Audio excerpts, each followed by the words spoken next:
Abazadde abavudde mu mbeera basomero li St. Joseph Musoto Primary School erisangibwa mu kibuga Mbale nga bano balumiriza nti ebyava mu bigezo abayizi baabwe bye baakola mu kibiina eky'omusanvu tebyakomawo.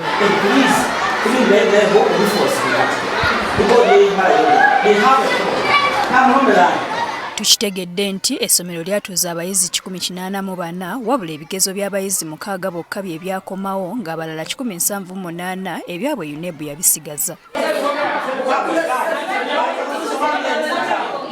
Ekisinga okuluma abazadde bano kwe kuba nti abayizi aba siniya esooka batandika nga 2 omwezi ogujja ate nga bo tebannasabira baana baabwe bifo olw'obutaba na alizaati.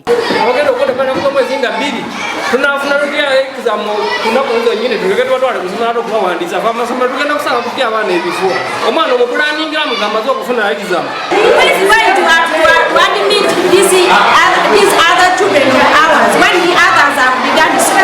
Abana basomera wano mubayite Kampala ebapulaga bazireta wano bayita kokula no wenyine bano kujja no wenyine amasomero malala kona ndio tuyambe abana bakoze bulungi nnyo ne balabya nti government school Musoto yoka yelina na yenze mbuzi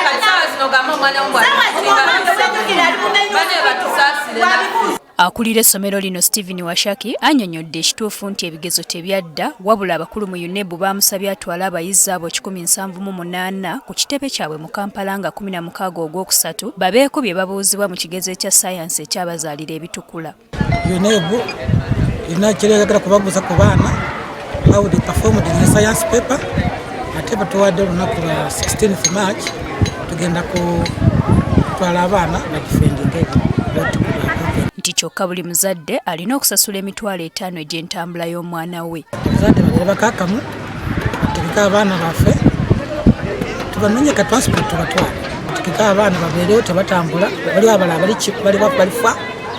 abalifa tugenda kubakubula simu babaleete tubatwala. Bino abazadde bibamazeemu bumazi maanyi era ne bagusalira UNEB nti abayizi bwe baba ddala nga baakoppa ekigezo bwali munafu bw'abantu be yasindika okukikuuma.